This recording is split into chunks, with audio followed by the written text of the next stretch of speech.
Hi, it's Brian. Welcome to the Awards Contender, and it's time for my final video about the 2024 Sundance Film Festival.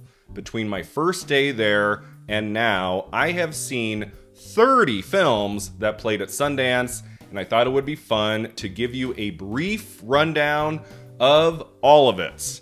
In alphabetical order, 30 Sundance movies in under 30 minutes. Here we go.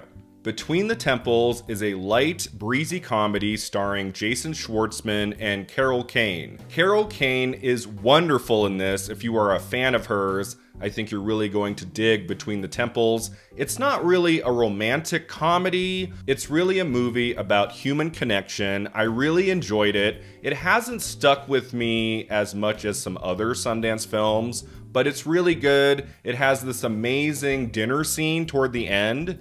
It lasts at least like 10 to 15 minutes, and it is a doozy. And overall, I would recommend it. It has some wonderful writing, direction, and performances. I give Between the Temples a 7 out of 10. Blackbox Diaries is the only world cinema documentary film I watched. It is a kind of Me Too documentary. It had me intrigued reading the little blurb online, and I had a 2-hour window in one of my screening days in person, and I wanted to check this out. I'm so glad I did. This is a harrowing, very personal documentary that will have you cheering at the end. This devastating story about sexual assault and reclaiming your life and standing up for what's right is a dazzling piece of filmmaking. And again, that ending I have not forgotten. I mean, it's not the easiest film in the world to watch, but it is compelling stuff. I give Blackbox Diaries an 8. Daughters is another incredible documentary I saw at Sundance. It won the Festival Favorite Award, and it won the US Documentary Competition Audience Award. It's about young girls who prepare for their special daddy-daughter dance with their incarcerated fathers, and you get to know so many figures in this movie, so many families that have been ripped apart, and they get this one special day to be together, to touch each other, to bond after having spent so much time behind glass. I was definitely welling up by the end, and it's just a special film I think people are really going to love. I really hope this gets a theatrical release and people check it out. It's a very important documentary I think people are going to love. I give Daughters an 8. Dee Dee was definitely one of the discoveries at this year's Sundance Film Festival. This one is charming to the nth degree. It is so wonderful, a fantastic cast. It's a coming-of-age story about a Taiwanese American boy. He's like 13, 14 years old, and it's set around like 2007, 2008. So it is kind of a period film. If you were a teenager around that time, you will really love this because there's so many small, important details from that period.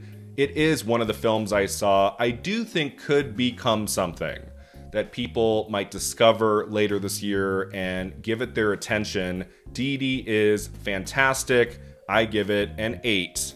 A Different Man, starring Sebastian Stan and Renate Reinsve, is really, really weird. This is one of the 2 or 3 weirdest films I saw at Sundance. It's not always compelling. I struggled with its leisurely pacing here and there, but it's one of those movies you never quite know where it's going. It balances comedy and drama and a little bit of horror, I guess you could say, really well. It's kind of a modern day Elephant Man. If David Lynch had done like an updated version of Elephant Man today, it would look kind of like A Different Man. There were some scenes in this I was like, wow, I haven't seen anything like this in the movies before. It's kind of out there, but it's also very inclusive. It features some wonderful performances. So it's kind of a mixed bag for me. I would give it a slight recommendation. A Different Man from me gets a 7. Exhibiting Forgiveness has an awkward title, but it's not an awkward movie. It is a great piece of work. It's definitely in the top 4 or 5 films I saw at Sundance. It is a harrowing drama that does not hold back. What incredible performances in this movie. Andre Holland from Moonlight is the lead. He's a painter who's dealing with his absent father coming back into his life. He tries to strike up a new relationship with him, but it's not easy. There were some horrible things that happened in his childhood. Anjanou Ellis-Taylor plays his mom, and she's excellent in the movie too. I mean, in the moments, I was really with this one, really loving it. In the weeks that have passed, it hasn't lasted as well as I hoped. I do think there might be too much histrionics in this movie. I would say the middle hour of this movie has one extremely combative, big, dramatic scene after another, and that might wear some audience members down. But overall, I thought this was really excellent. I think you should see it. I give Exhibiting Forgiveness an 8. Freaky Tales, for me, was the big disappointment of Sundance. There are 4 stories. The third one, with Pascal, is fantastic. The whole movie should have been about his character. I think there was room to explore his journey and all of the horrible things that have happened to him. Whereas story 1 and story 2 especially, they never pop. They're very dull. They don't really connect well. The 4th story has this amazing action ending, which was kind of cool, but I didn't care about that character in story 4. So I was like, okay, this looks cool, but I don't care very much. Some people have really loved this one. You might love it too. I don't know. But yeah, I was disappointed in Freaky Tales. I give it a 5. Ghostlight was definitely one of the great discoveries. I didn't really know what to expect when I walked in. It's about this construction worker who's having a difficult time grieving the loss of his son, and to find kind of a creative outlet, he goes to this small theater in his town and suddenly becomes Romeo in a very quiet, small production of Romeo and Juliet, opposite Juliet, played by Dolly De Leon from Triangle of Sadness. She is wonderful in this. The whole cast is excellent. There's a great sense of place and a nice pacing to the movie. It kind of sucks you in slowly, but by the second half, you are all in. There's this one piece of the narrative that tries to parallel the death of the son with the story of Romeo and Juliet. I thought was kind of a stretch, but other than that, I really loved it. I would give Ghostlight an 8. GoodOne was a part of the US dramatic competition, and to be honest, it was slightly disappointing. I overheard someone behind me at one of the screenings say his favorite film of the festival so far was GoodOne, and so I looked it up. It had an intriguing premise. This teenage girl goes weekend backpacking with her father and her father's friend. But yeah, I kind of struggled getting through this one. I was hoping for some kind of emotional revelation in the third act, and it didn't really give me that. I mean, kind of like with Ghostlight, it has a wonderful sense of place. The cinematography is excellent, and the performances are strong. It's not a bad film. I was just kind of underwhelmed by it. I would give GoodOne a 6. The Greatest Night in Pop played at Sundance, but I didn't see it there. I watched it on Netflix because, like, days after I got home, it premiered there. So this one was easy to see. All of you can watch it right this moment. And it tells the story of a night in 1985 when a ton of music superstars all got together to record the song We Are the World for charity. And it's kind of a standard documentary. There was nothing special about it, but it is a fascinating watch to see all of these people share the same space for a day. To be honest, I had just been born when this night happened, so I was not aware of this story. I found it compelling. I'm happy I watched it. I give The Greatest Night in Pop a 7. Hitman is a total blast. I had been hearing amazing things for months. I am a huge Richard Linklater fan. I will follow that guy anywhere, any genre he wants to explore. And he hasn't made such a commercially viable movie like this one in a long time. Glenn Powell is a movie star in the lead role. It is the funniest, most charming performance I've ever seen from him. You can hear more of my thoughts about Hitman in the full review I posted on my Patreon. I give Hitman an 8. I Saw the TV Glow is another very weird film I saw at Sundance, and this one I've been thinking about a lot since I left. It's an intriguing, kind of nostalgic story set in the late 1990s. Two teenagers who bond over this subversive Monster of the Week television show called The Pink Opaque. It's really quite something and goes to some wild, unpredictable places. Check out my full review of I Saw the TV Glow posted here on YouTube. I give this film an 8. In the Summers was one of the least memorable movies I watched at Sundance. Most of the films I saw I have clear images of in my head, clear performances I'm still thinking about. In the Summers was a decent watch, but I have not thought about it since. I think the main problem with this one is that it is so leisurely paced that I just could never quite connect to the storytelling or the characters. It has some nice cinematography, and the performances in it are solid, but I don't think this one is very much worth seeing. I would give In the Summers a 5. Love Lies Bleeding is a total blast. It's an A24 release coming your way in theaters in early March, so you don't have to wait too long before you get to see it. Kristen Stewart is the lead. It has elements of crime drama and science fiction, fantasy. This movie took my breath away on more than one occasion. It is so entertaining. It's so much fun. It has a fantastic queer romance at the center of it. Excellent performances throughout. I really, really loved it. You can check out my full review of Love Lies Bleeding here on YouTube. I give this film an 8. Mississippi Masala is the only older film I saw at this year's Sundance. It stars Denzel Washington and it's directed by Mira Nair. I believe it opened in 1991, and at this year's Sundance Film Festival they had like 5 or 6 retrospectives, movies that had premiered at Sundance. Mississippi Masala was one of them, and it's kind of slow. It didn't all work for me, but it was fun to see a young Denzel Washington in a lovely romance story. You might have seen this one. If you haven't, I would recommend you check it out. I give Mississippi Masala a 7.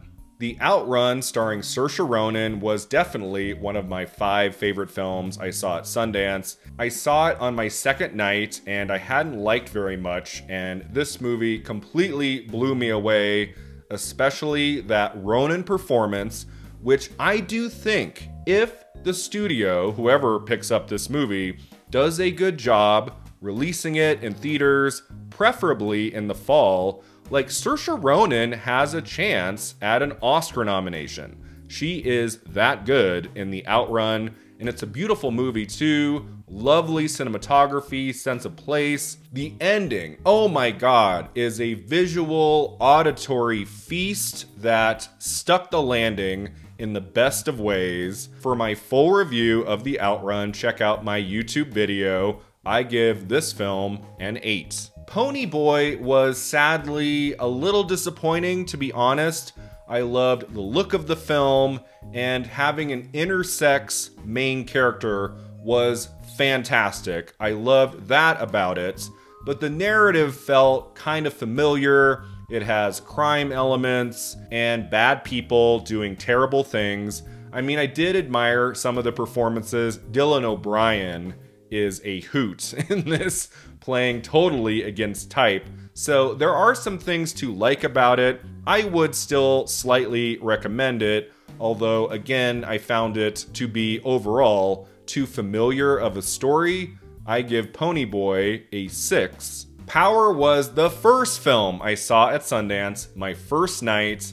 It's an okay documentary. It's about a very important subject, policing, and it has some scenes of great power, but it's only like 80 minutes long, and it just kind of ends, and I was like, that's it? Like, I felt there was more meat on the bones the movie could have explored, so, like, it's okay. I would watch it. It's coming to Netflix, so you'll be able to see it there. I give Power a 6. A Real Pain starring Jesse Eisenberg and Kieran Culkin, another one of my favorites of the festival. Their chemistry in this movie is extraordinary.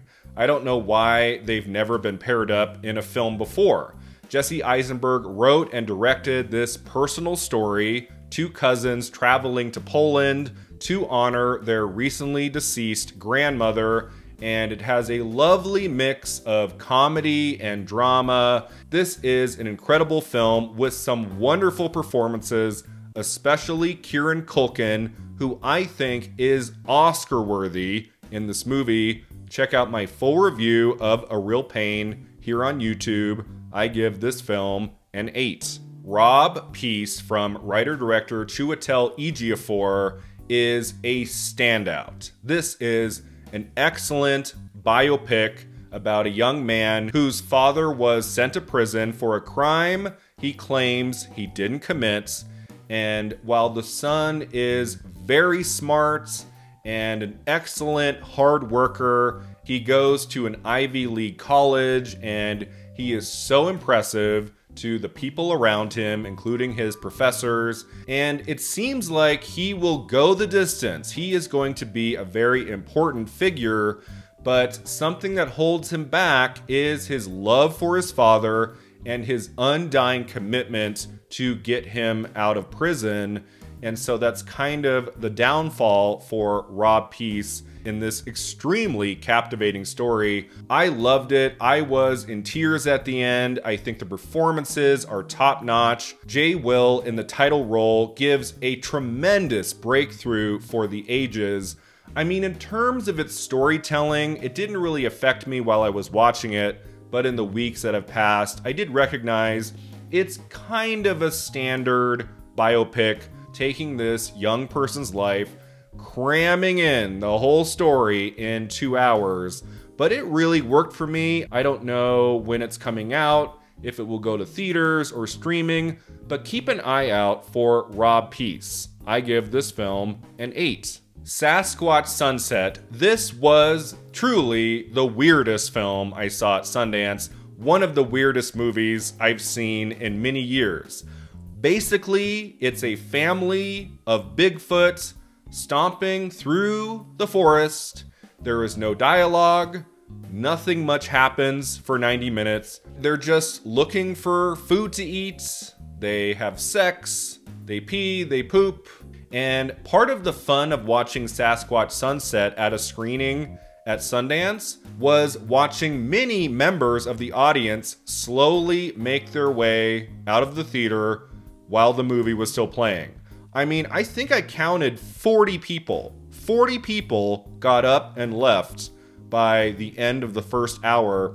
And I'm a big story guy. There's not really much of a story in Sasquatch Sunset, but the cinematography is so beautiful, and the makeup job on some major actors like Riley Keough and Jesse Eisenberg as these Bigfoot creatures kind of impressed me to the point where I was like, I'm gonna stick with this.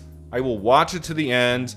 I will never sit through this movie again. But it is this interesting oddity of a movie I can't believe exists. I give Sasquatch Sunset a 6. Sebastian, here we have it, finally, my favorite film at Sundance this year. I didn't see it in person, I watched it online after I got home, and I was transfixed in this movie. I mean, I guess I have a little bias because I love LGBTQ stories, and I love films about writers, and Sebastian has both. The film tells the story of a 25-year-old named Max, who is an aspiring fiction writer, novelist, and to research his latest novel project, he begins a double life as a sex worker, having sex mostly with much older men in the London area. Everything worked for me in this movie. I thought the pacing was just right. It's very candid, it's very explicit at times. There are some very explicit gay sex scenes in this film, but it's always done with taste and with purpose. The performances are outstanding, especially Jonathan Hyde as an older gay man whose partner has recently passed, and he's just trying to find a connection. He gives a very effective, memorable, supporting performance. I don't know what's going to happen with Sebastian, like when it's coming out or what, but I do think Jonathan Hyde gives a performance that should get some awards attention. I adore this film. I can't wait to see it again. I give Sebastian a 9. Seeking Mavis Beacon is an intriguing documentary. It was a film I knew almost nothing about when I walked in. I had a 3-hour window of time with nothing to do, and sometimes at Sundance, you just gotta take a chance on a film you know nothing about. That was the case for me with Seeking Mavis Beacon, which is essentially about the search for a woman who has fallen off the map, who was the face of a very popular, influential typing computer game in the 1980s. And the filmmakers just want to see where she ended up. Where is she today? So it's kind of investigative journalism. The ending did let me down, I have to be honest. I thought the movie was working toward a really big, emotional, gratifying conclusion, and this documentary didn't give me that. I kind of shrugged when the credits rolled, but the journey itself is pretty captivating, and for about 90% of the movie, I was really into it, so I give Seeking Mavis Beacon a 7. One of my 2 favorite documentaries I saw at Sundance is a movie you have to see and watch it on the biggest screen you can. Skywalker's A Love Story. Holy shit. If you are afraid of heights, this movie might not be for you. It's about 2 daredevils who go to the very top of buildings in a variety of cities and countries, and they take their pictures, post them on Instagram, and it tells this very compelling love story to people who bond over their weird passion for defying death on like a daily basis. And it's one of those documentaries where they are slowly working toward their big event, something that seems out of their grasp. There's too much security. They're not going to be able to do it. But while Seeking Mavis Beacon had a womp womp ending, Skywalker's A Love Story, I won't give it away, has a breathtaking one. I love this movie. It is so much fun to watch. It reminded me in many ways of Man on Wire from 2008. I think that documentary came out. One of my favorite docs of the 2000s. And Skywalker's A Love Story, it's almost as good. It's very well done. I think you are going to love it.